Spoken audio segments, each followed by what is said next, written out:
Today on Like Me, I am joined by someone who didn't just witness the birth of influencer culture, she actually triggered it, albeit sort of accidentally. In the early 2000s, Nadine Jolie Courtney, whom you might remember from her earliest incarnation as Jolie in the City, she was a magazine beauty editor who started this anonymous blog in which she revealed behind-the-scenes excesses and hierarchies and the absurdities of the beauty industry.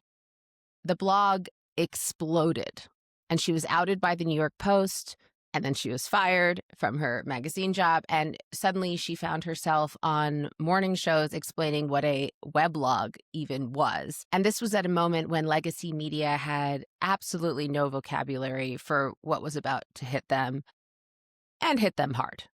The entire industry was basically decimated in the wake of all of this. What followed for Nadine was a career that, in retrospect, looks like just a roadmap of the modern visibility economy. Book deals in her 20s, the rise and fall of sponsored blogging, getting dropped by her management, same management as I was later dropped by when follower counts became currency, stint on Bravo that came with both opportunity and collateral damage, and ultimately a pivot back to what she always was at heart, a writer. In this conversation, Nadine and I talk candidly about what it was like to be early without necessarily being strategic in the ways that influencers today seem to be, what it was like to be visible while also being uncomfortable with self-promotion and ambitious without being insulated against the inevitable blowback. We get into the grief of stepping away from platforms that once defined us, the weird betrayal of being basically fired from an industry that we felt we had helped to build, and what it means to reclaim visibility on your own terms in midlife. This episode is about what happens when the thing that you love becomes the thing that you do, and it loves you and supports you, and it makes your wildest dreams come true until one day it doesn't. I'm Jordan Reid, and this is Like Me.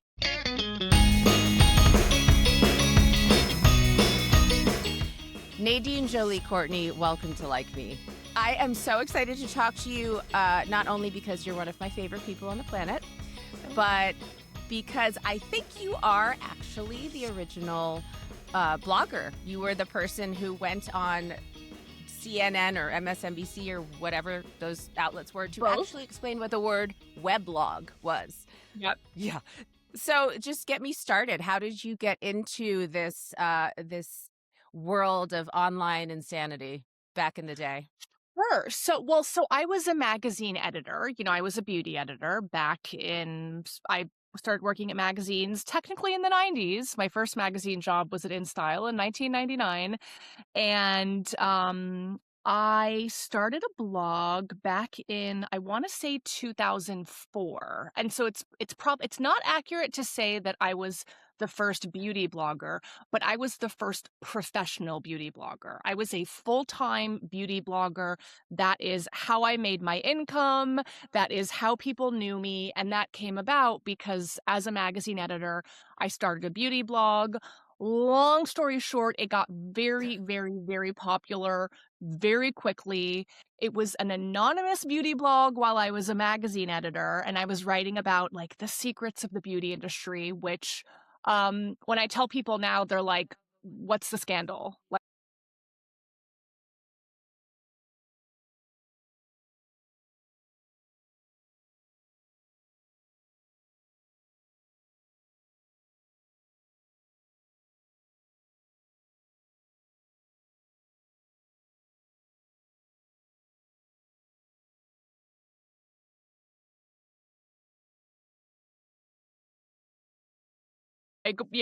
But at the time it was things that people didn't know, that kind of the behind the scenes of magazines and the beauty industry. And so the New York Post outed me in a splashy 2-page article. I was on page 6 the next day and a couple times thereafter. Was the subject of a New York Times op-ed. Regis and Kelly talked about it. It was in People. I think I was told there was like a Harvard Business School case study that mentioned it, talking about bloggers. So it was a big deal, and it changed my life. got me a 2-book deal at 25. And so, yeah, I was told, you will never work in this industry again. And so I was like, okay, I have about 14 minutes and ticking, so I better run with this blogging thing. And it totally changed my life. So I believe you were working at what, Ladies Home Journal at the time? I Was was at that Ladies correct? Home Journal at the time. Yeah, exactly. So I'd been at Lucky, I was at Ladies Home Journal, and I was leaving for 17. I had gone to my boss to tell her, actually I told her about the blog one day and she said, "What's a blog?" And I had to explain what the blog is and say, "So the New York Post is writing an article about me tomorrow, but I think this could be really good because this shows that Ladies Home Journal is hip and we're like working with this internet thing that we're all trying to figure out." Then I got the call saying that I was getting the job at 17, so I had to go back into my boss's office, who I loved. She was the most incredible boss, but I had to go back into her office for the second time in 2 days and say, you know how yesterday I told you about this whole blogging thing in the New York Post? I have to give you my 2 weeks notice today." And she was like, "Get out." And so they escorted me out of the building. It was very, very dramatic. They were very. Wow. When I picture you starting this blog, was it out of frustration? Was it just fun? How did you even know that it was a thing that you could do? So I was blogging on Blogger, and eventually moved to WordPress, but it was literally like blogger.com, and it was purely creative frustration. I was a beauty editor, it was a really fun, very cool job, but I'd always wanted to write a novel. I felt like it wasn't sort of scratching one part of my like creative, itch in my brain. And so yeah, I've looked back on it and it was so bizarre where it was like, and you probably obviously can relate to this, but it's like it just poured out of me. It became this thing where it wasn't work. I didn't have to try. It was just like, every ounce of effort I put into my blog was no effort at all. And so I remember just writing it, and it was so much fun, and it was kind of this like creative writing exercise. And so it was a very funny, tongue-in-cheek, slightly snarky tone. And it just really resonated with people. Were there a couple of topics that especially resonated with people, or were you doing like beauty reviews and also personal stories from inside the industry, or like what really hit with people? What really hit with people was the idea of the privilege and excess. It was sort of the Devil Wears Prada before the Devil Wears Prada was published or was a thing. Like the mid 2000s was kind of the dying gasp of the end of empire for the magazine industry, but these were still the days where I would ride the Conde Nast elevator and it would be me and Anna Wintour, and she would look me from head to toe, and I'm there in my like discount Gap, Banana Republic, whatever. And She it really was did? She did a the up really and down? that fully happened to me, where she looked me up and down, and I'm like, I'm 22 and I'm very sorry. not glamorous or well attired. Sure. And it was just an incredible, the Conde Nast cafeteria. You're like, there's Graydon Carter, there's Lauren Santo Domingo, this socialite and that socialite. And I wrote about this on the blog, which is something people were fascinated by, but they would give like, interest-free loans to the magazine editors to buy houses. Everyone Hmm? had a town car. That was the thing. Everyone had a town car. So like my editor at the time, who lived in Westchester County, would just got a free town car to and from work. That was a perk. I, as an assistant, flew on a private jet to Vegas for a press trip. Press trips were legendary for beauty editors. I used to use creme de la mer on my hands as hand cream because I was gifted a gigantic bottle and I was like 23 and I didn't have dry skin or wrinkles. Why would I need that? And so it was just this incredible excess. Like 80s style practically. I had Marc Jacobs purses, and people were getting I forget what the I thing was at the time. I think iPods, but like getting free iPods sent to them because the PR people had these incredible budgets and they were trying to get the editors to write about them. And that would trickle down to me, to the assistant or the assistant editor. And so I wrote about all that and people were just fascinated by it. That's so crazy. It's so crazy that that was still happening while you were there. When did that stop? You said like I guess like what, like 2006, 7, when the industry started being like, "Oh shit, we can't afford any of this Do you know when because it we're all stopped? getting put out of business." It's with the rise of blogs. So it Oh yeah. literally went like that. Exactly. And so, I was part of the shift. Like literally the reason that Conde Nast, Hearst, Time, all of those companies instituted blogging policies was because of me. I am the reason that they all instituted blogging policies. Because none of them had a blog policy. And then they all, one by one, a couple weeks later, started to institute them. Did you And know you were like kind of doing something wrong or something that like they wouldn't be like psyched about if you weren't yes and anonymous? no. So what's Or not funny, that you were doing something wrong, but the no, I fact know that what you you were being mean. anonymous. I certainly wouldn't do it now, and I would not advise my children to do that. I would say, use your brain and think. But at the time, I told coworkers of mine, like it wasn't some crazy huge secret. The, assistant at the magazine, I sent her my blog. I'm like, here's my blog. And she was like, oh, okay, cool. I told fellow PR people about it. I was outed by a PR person because the New York Post loved the blog and was curious who I was and emailed around to people. There was one particular post that was getting a lot of traction. And everyone was like, who is this? Who is writing this? And a What PR was the person, post? it was a post called The Beauty Hierarchy. And that was definitely my snarkiest post. And I was like, oh, should I? But it's true. And it basically was like, talking about, beauty assistant, makes 25K a year, surviving on ramen, whatever, associate beauty editor, beauty director of Vogue, like, money, more money than God, so it was poking fun at the beauty editor of Vogue, which is not very kind in retrospect. So yeah, it went like mega viral within that little world.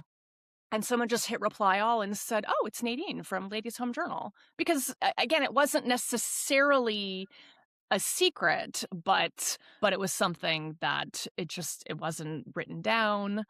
And then, yeah, that particular post was snarky. And of course, now I'm in my 40s and I look back and I'm like, oh, it was a little embarrassing. And I understand why people were upset, but, live and live. People are always upset, I find, when their narrative is co-opted in a way that they can't control, of course. So you have these people being like, well, she's telling all of our story and we have nothing to do with that. But there's also the element of, I was just reading a book written about like the behind the scenes of The Bachelor and like Oh, all the executive editors at The Bachelor, or the executives at The Bachelor were really upset about the show Unreal because they oh were yeah. like, because they were like, it's pulling back the curtain and it's destroying the romance. And they were saying it was destroying the romance for other people, but what they really meant was it's like destroying like our ability to dictate this narrative. But Yeah. it feels sort of similar to that you're pulling back the curtain on and exposing like the maybe less pretty side of an industry that's very predicated on image and control Yes. specifically. And I also think people took themselves extraordinarily seriously. And, I was like, we're not curing cancer here. Like, we're writing about mascara. And there were some people that upset, and they didn't like that. And I'll never forget, like, I had some people comment anonymously on my blog after I was outed, and they were like, I've known you for 2 years, and, I've always thought you were a nice person, and I've sat next to you at events, and we've had really good conversations. And like, now I think you're disgusting. And I just think you're awful. And you're never going to work in this town again. And, I was like, again, like, I didn't actually say anything untrue. And also, these are conversations at that table you and I have probably had about the craziness of all the free stuff that we're getting. And also about certain editors who aren't very nice, or at the time were not very nice. What did it feel like? Were you I mean, we know now, obviously, you were like on the very early edge of something that was going to become extremely profitable and extremely mainstream. But were you upset by those comments, or Oh, very. did you have some like preternatural calm about this stuff? No, no, even now, I am a tremendously thin-skinned person. I am a people pleaser extraordinaire, like me. For me, literally, that's like, please, please like me.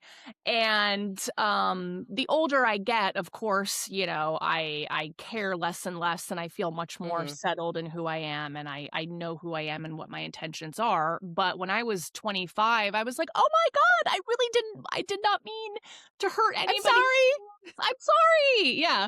I was just trying to be funny. It's like when you're with people and you quip, you say a funny joke, and maybe it's a joke that you don't even believe, but it's gonna land because it's just a funny construction.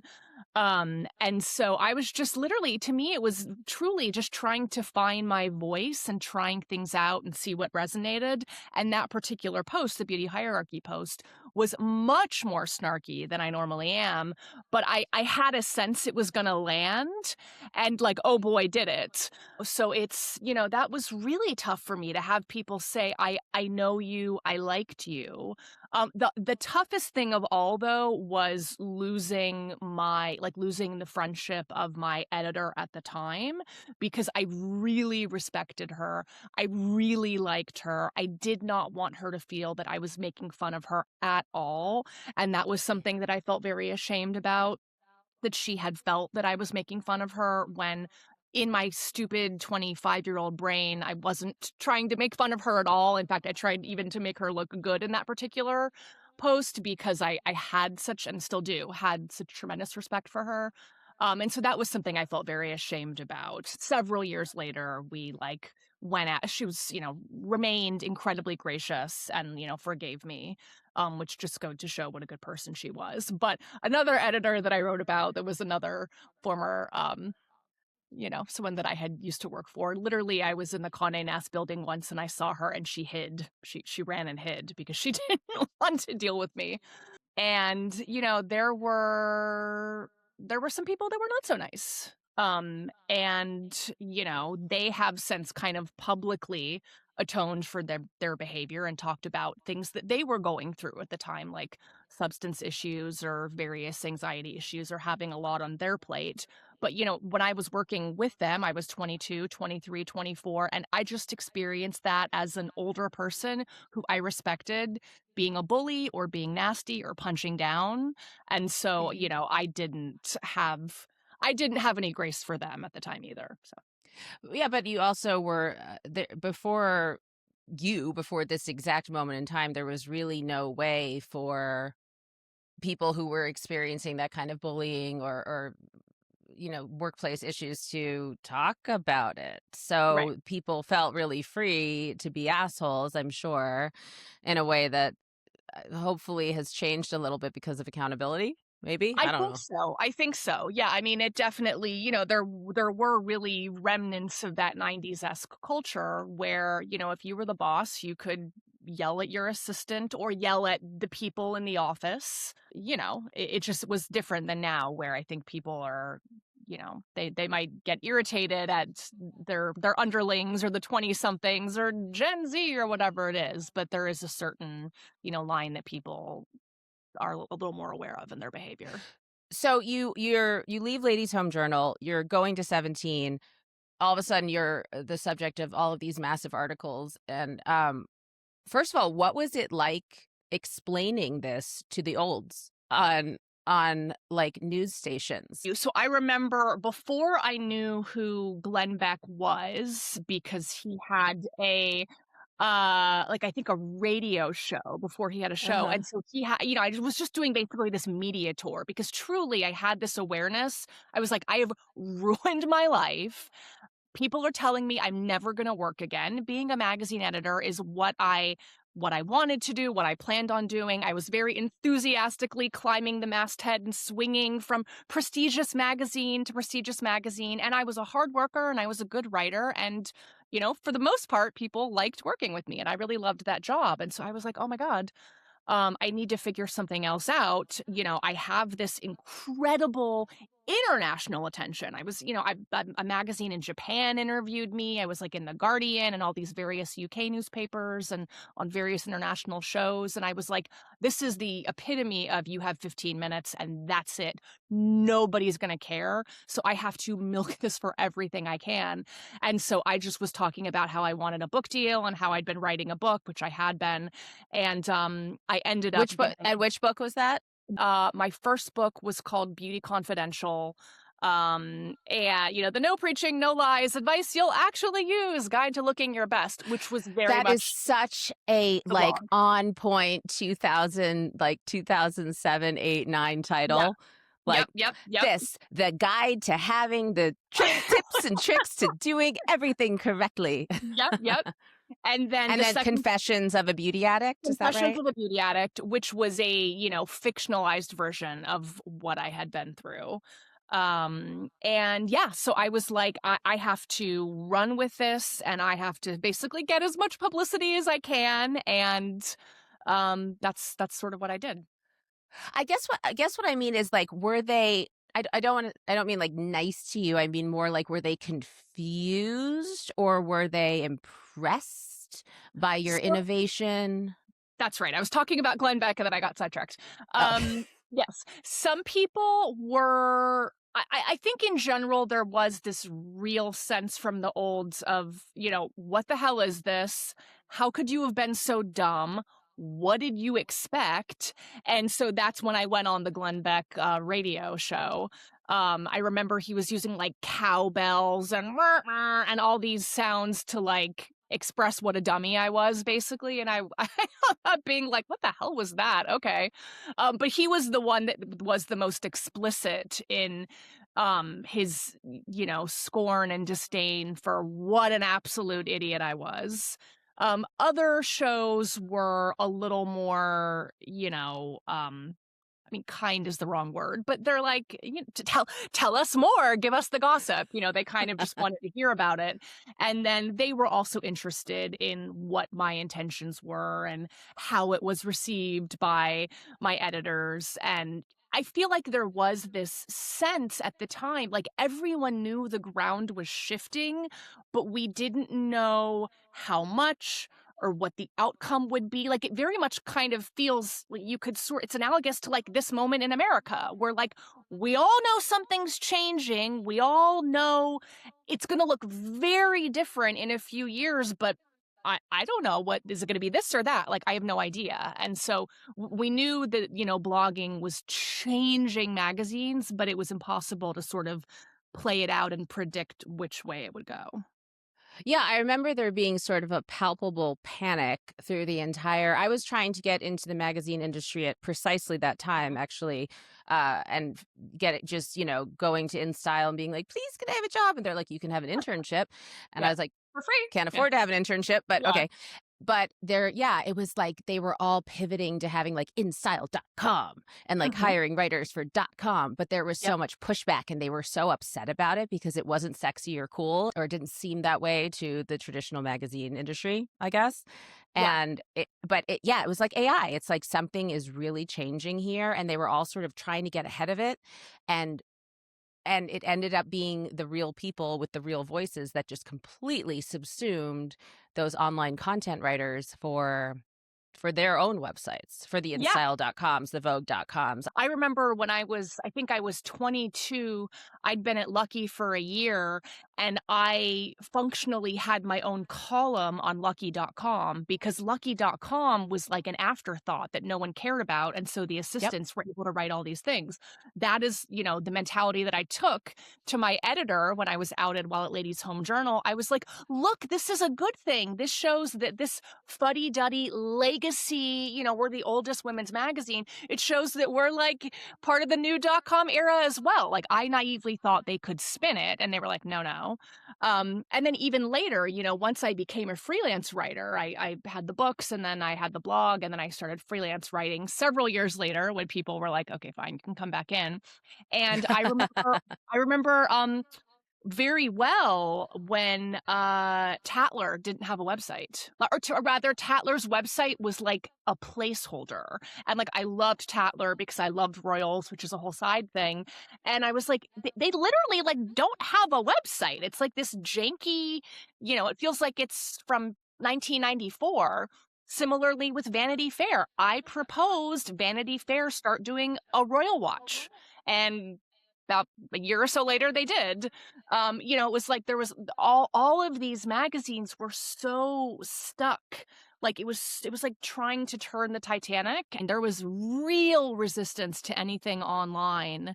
And like you said, I mean, it's very similar to what we have now with AI, where I think people who are adopters and first movers and see the writing on the wall, you can make it work for you, but just resisting it, wholesale, it's like you're going to get left behind. You have to face the reality of what's going on. I think that everyone in the industry knew that, but also was just so terrified Yeah. at who was going to Yeah. come out in the wash. But so Yeah. so you had your 2 books, and then was Jolie and NYC.com, was that your blogger one that was anonymous, or was that your first Yes. as Nadine website? Yes, that was my first as Nadine website. And so it was it was literally like Jolie and NYC.blogger.com, I mean, think. I had heard about you when I first started blogging. I was very excited when we first met. I was like, her, I know I her. remember, it's like, and I remember, and there was always this tension for me with, okay, so I did Jolie and NYC, and then I moved, I think, from Blogger to WordPress, and I was like, oh, this is becoming more professional. This is exciting. And then as, more bloggers popped up, and then more professional bloggers popped up, and then it became this, like Cupcakes and Cashmere and people like that who were new to the scene at the time in like 2007 or 2008 or whatever it was, but it was like, they had kind of this slightly different sensibility, or like now we were the olds and they were the fresh ones, even though we had only been doing it for like 2 or 3 years. Yeah. I remember thinking like, oh, they're kind of branding themselves like magazines. Like I'm called Jolie and NYC, but this blog is me, my viewpoint, my thoughts. They're creating something that they could sell. Like I remember having this thought even back then. And, sure enough, so many of them managed to go on, and, they would bring on contributors and, like Leandra from Man Repeller. It's like it can have your sort of POV, but if you have something that can expand beyond just you, and you can bring in contributors, and you can, then whatever, all of the various ways that they were able to successfully make money at it. I always had this like, I wanted to do that, but there was something with me just kind of keeping it under my auspices. Like this is mine, this is me, this is my POV, these are my little thoughts I'm sending out to the world. I know exactly what you're talking about. And it did Yeah. make me feel like an old. I tried to bring on contributors every so often. I would like bring a few on from time to time. And then the post didn't perform. It didn't work. And I think that People love these you. women, They wanted Jordan. well, they can read as someone else's blog if they want that person's perspective on, whatever. But I think also those women went into it. You came in as a writer and as a journalist, and I personally came in as a writer, but there were women who came in very aware of the visual element and very aware of where it was going as a like the personal brand, being the face. So how did it feel to you going from being the behind the scenes, the writer about things, to being the face of your own brand? Did it conflict with your instincts as as a journalist? It didn't, because again, was not a health journalist, not writing about cancer, was writing about mascara. And so like I never took my writing that seriously.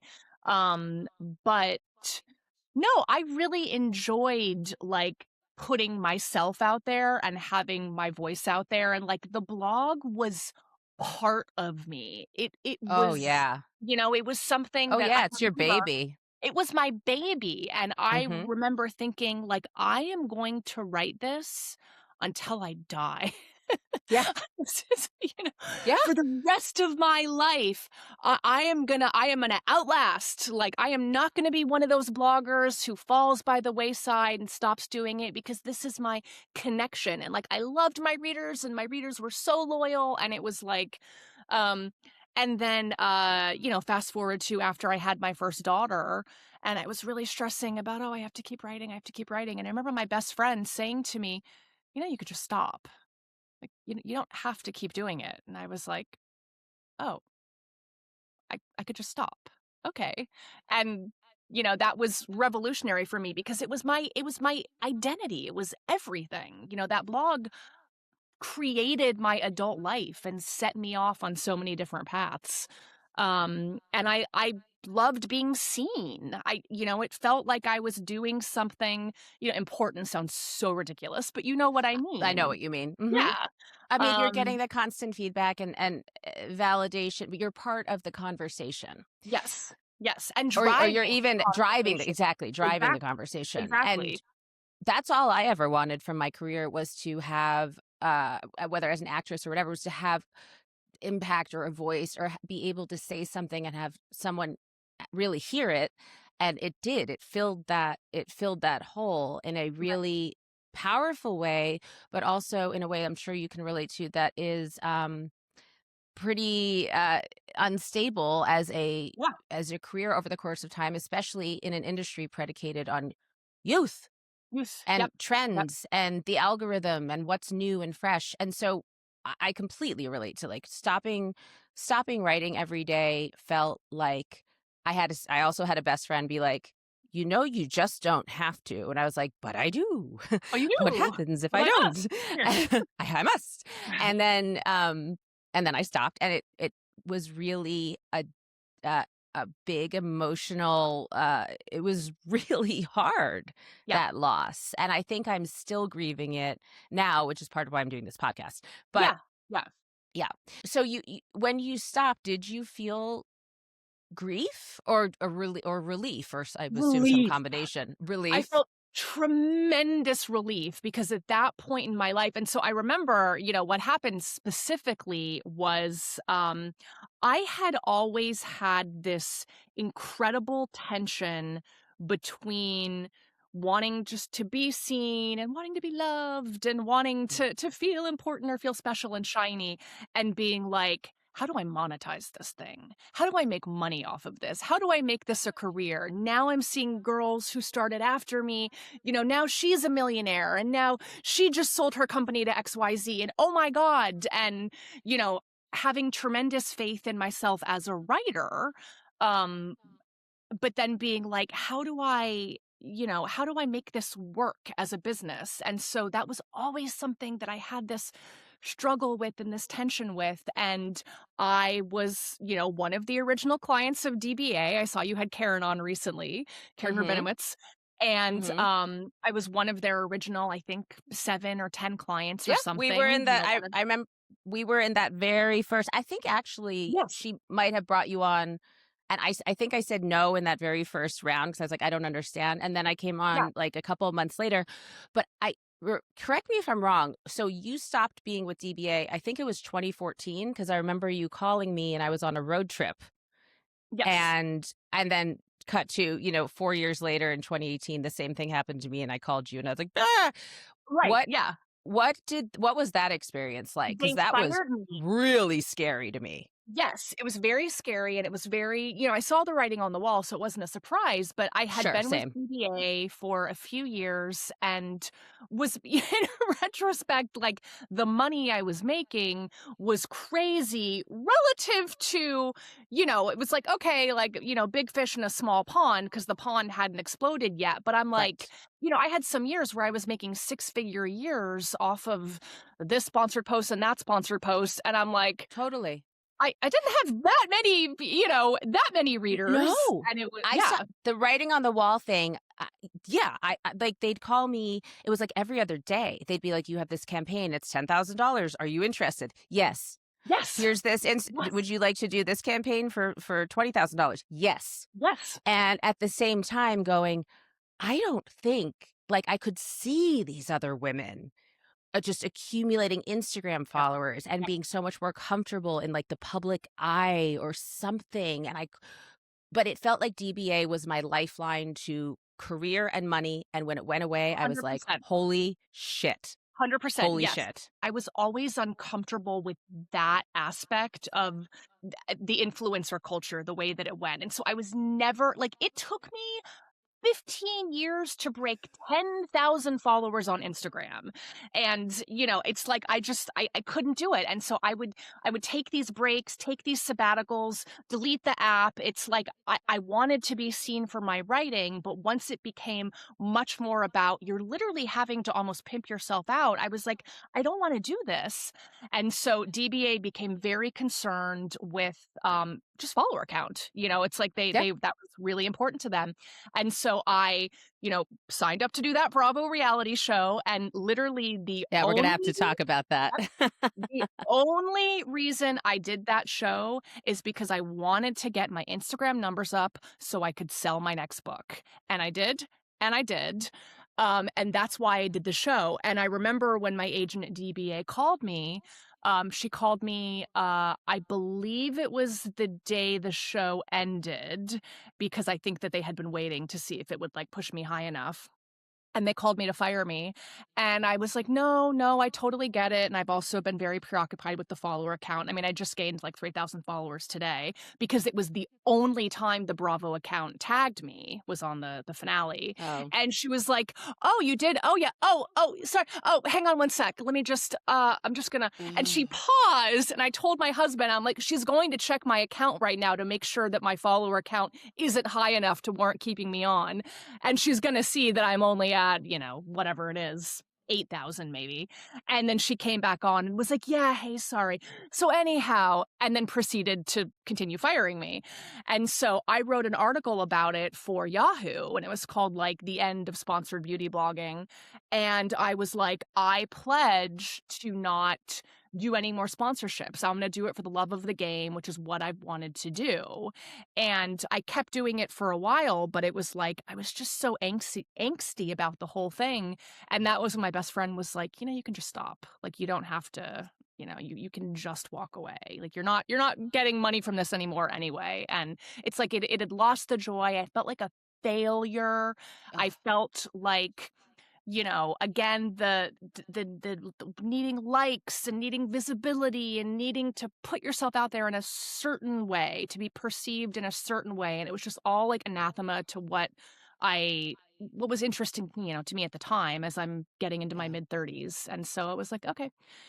Yeah, I remember feeling such a powerful sense of betrayal from DBA, honestly, Yeah. because I felt like I was like, but we were in this whole thing together from the very beginning. Yeah. But of course, it's business, and I kept telling myself that. But the impact that it had was, like you said, going from six figures to holy shit, what am I going to do? And I had seen the Financially writing on the wall, devastating. so Yeah. yeah, and being doing what we did leaves you with this very interesting little constellation of skills that don't necessarily translate to a job.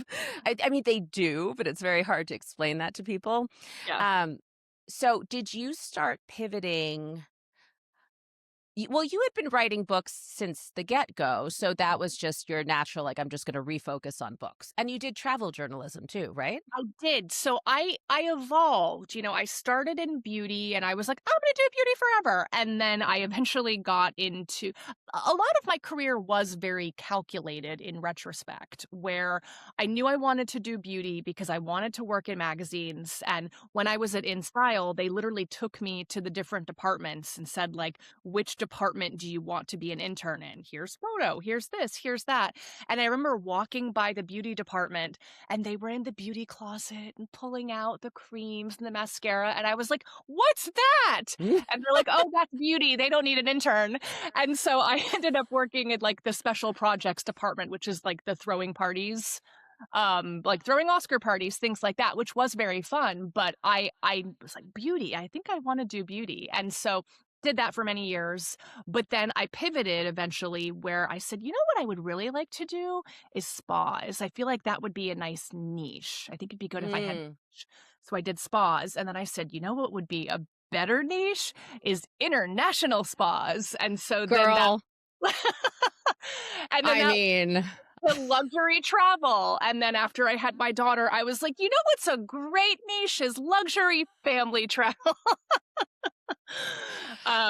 the Yeah. trips I saw you going on, I was like, stop everything. How do I do what Nadine does? This is insane. I mean, you went, oh God, you went everywhere. Everywhere, all over the Everywhere. world. But I mean, to this day, my husband and I joke, where it's like we travel. Travel is an important, incredible part of our lives. And we're in a rental townhouse, so it's like the money that we would have spent, plowing it into a house in LA, we took our kids to Paris and Denmark and Australia and New Zealand and, all over the world. And we're rich in experiences. And that's just kind of the path of life that we went down.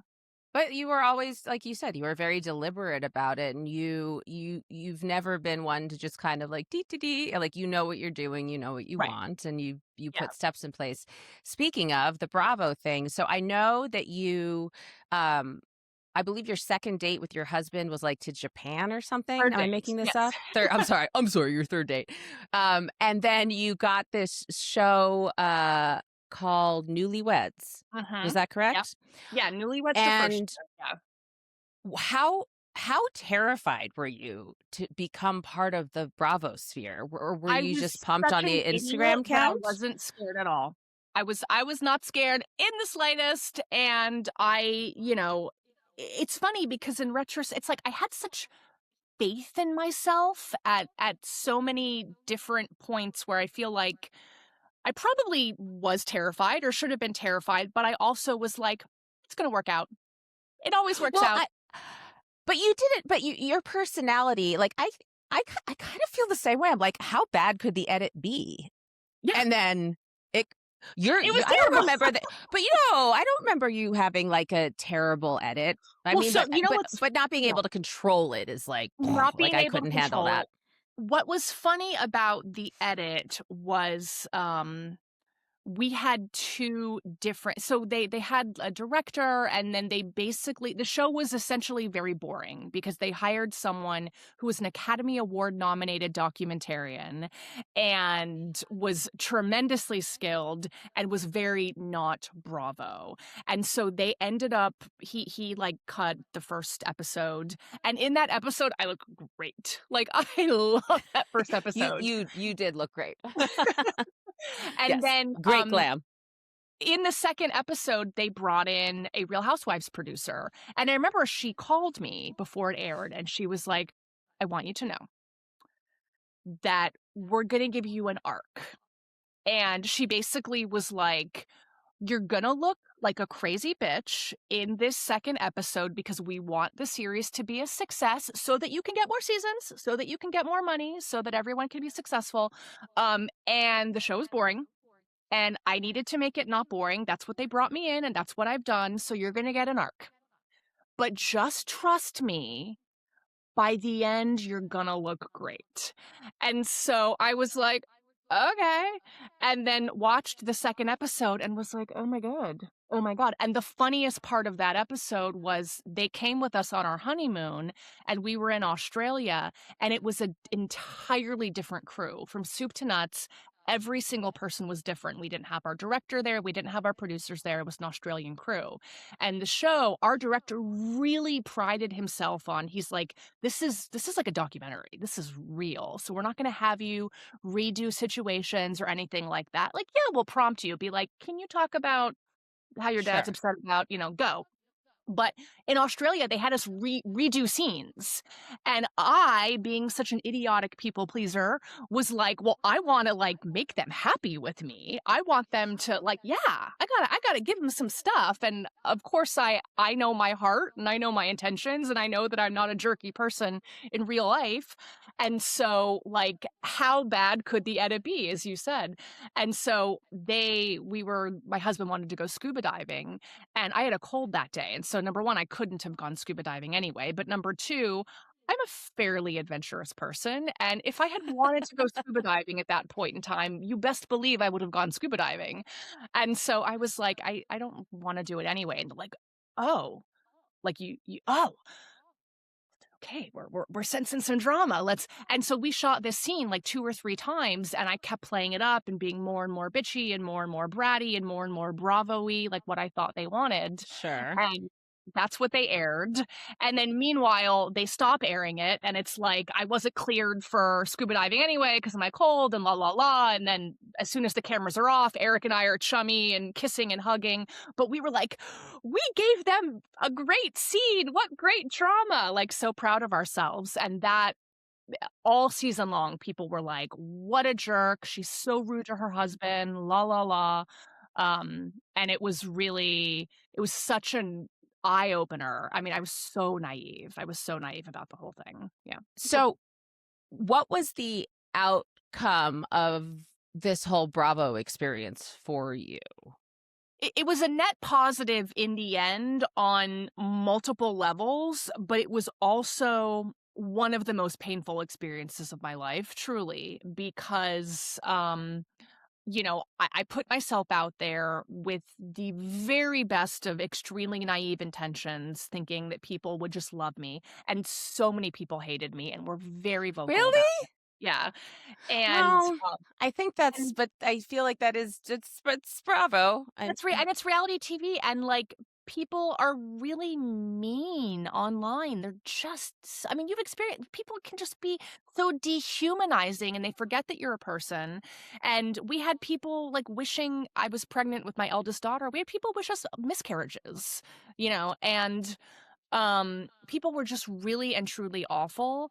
And then there were some people that were amazing and lovely and wonderful, and to this day they keep in touch, or they follow me to various platforms, or Substack or TikTok or whatever. But like it was really emotionally devastating for me, Really? because I just did not fully, and it's my own fault, but I did not fully process what I was signing up for. And so it was very damaging to my sense of self for years. And I have a pretty strong sense of self. Um, and I really was like hating myself for having done it, for having been so stupid, trying to parse out, because I'm also I'm a very open-minded person, and I can be a really empathetic person in a negative way. So if you tell me, that you believe XYZ, like I can usually put myself in your shoes. I can kind of go down that path with you for better or for worse.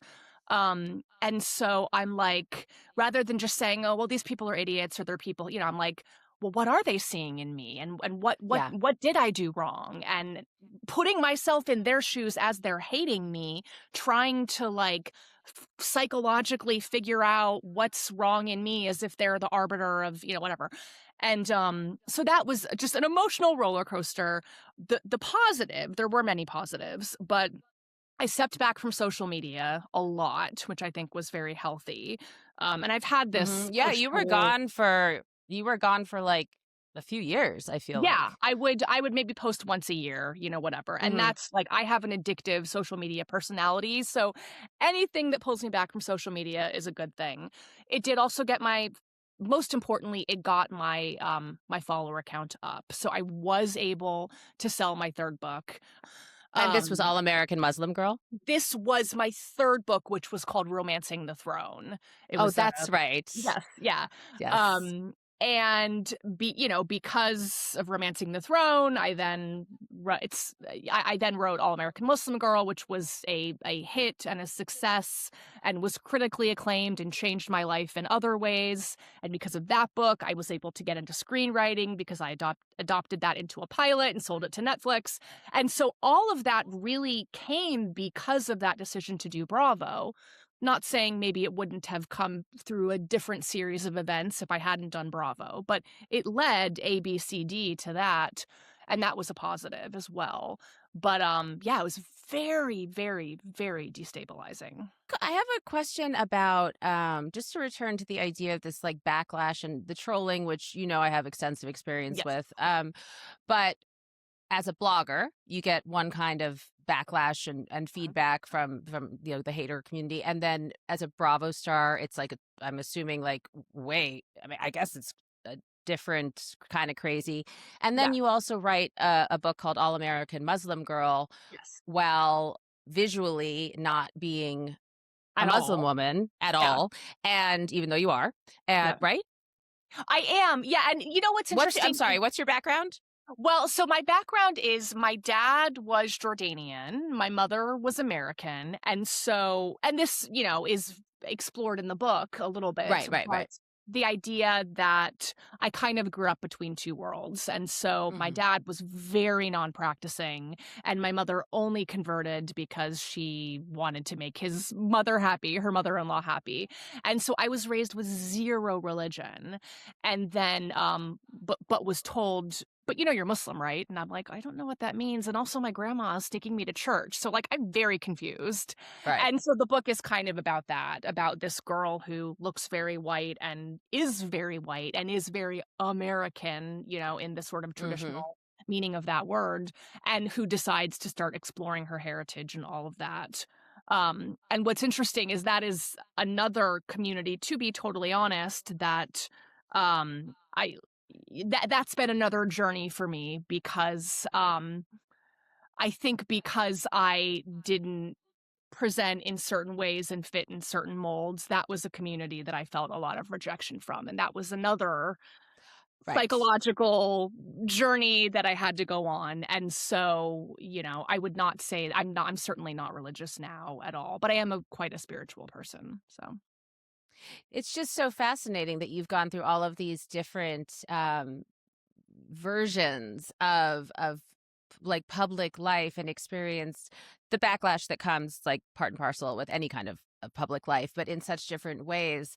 And do you feel like all of those things, or do they feel similar to you, or was the blowback from your novel different or more meaningful or less meaningful than like the more Bravo blogger stuff? it was different because I think with the Bravo bloggers, so with the blogger thing, I feel that the blowback was largely earned.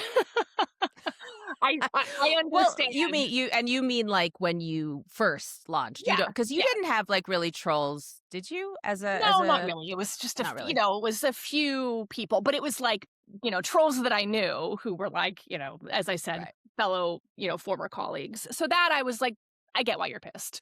Sure. With Bravo, it was like, I get why you think you're pissed, but also you do know this is reality TV and this is entertainment, right? And it was kind of that subset of like the boomer Facebook mom. It was that vibe. Right. You know what I Oh. mean? Right. They're going to find fault with anything. So that I was like, I feel very disconnected with that.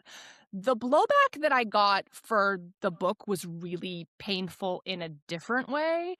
Um, because, and again, because I put myself in other people's shoes, I can always, I understand where they were coming from, but it's also like, this is my experience. This is my lived experience. And so, you know, there are other books that you can read that are about, people that wear the hijab and live a life that is in accordance with the way that you think a Muslim should be living their life, but that's not my book. And so the entire book is about feeling rejected by your community. So in real life, to be further rejected by a lot of very vocal members of my community, specifically well-read book lovers, was really, really painful. And I felt simultaneously unfair, and I also understood where they're coming from because that's Mhm. their experience, and because I am white and I do have privilege, and I don't wear a hijab, and my mother is Christian, and my husband is Christian, and so it's like so But you're I not understand. writing a manual on how to be a Muslim woman in America. Yes, So, exactly. right. And so, but that was deeply painful. And I also Mm. felt, if you are the kind of person for whom you think religion is important and you think your community is important, to be ostracizing someone from your community doesn't feel like necessarily a call from your faith, but yeah, so. You have been leaning more into visibility from what I've seen in recent months. You're doing TikToks that are going viral. I had a friend of mine send me a TikTok. He's like, "Listen to this girl. She knows what she's talking about." I was like, "That's my friend." Oh, great. I know. So, but you're doing so much, and how does visibility feel different for you now in you're in your 40s, I Yeah. believe, vis-a-vis when you were 26? You know what's funny is I think because I feel like the visibility now is much more on my own terms. And I feel like I have a much healthier relationship to it where I now understand it doesn't have to be all or nothing. You know, there was a Hmm. period when I was posting TikToks for 4, 5, 6 months in a row, almost every day, because it felt fun and I was enjoying Sure. them.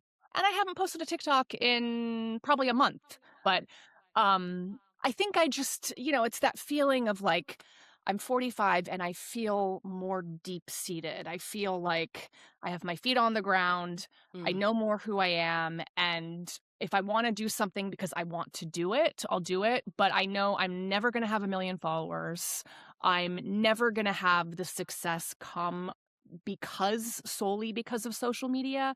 It's just one more kind of feather in my cap in terms of, I am a writer and I'm going to share what's worked for me. I'm not going to speak for the industry, and I'm certainly not going to be giving you like writing tips, but I can tell you how I got my book deal, how I sold a TV show, my favorite way to pitch. So for right now, it feels like a good fit. And I think that when it stops being a good fit, I will probably once again retreat and stop doing it for several years.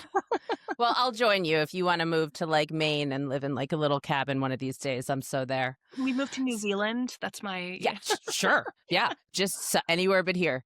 yeah. You know, Yep. if you build it, I will come. Yep. Where can people find you now, and what are you doing?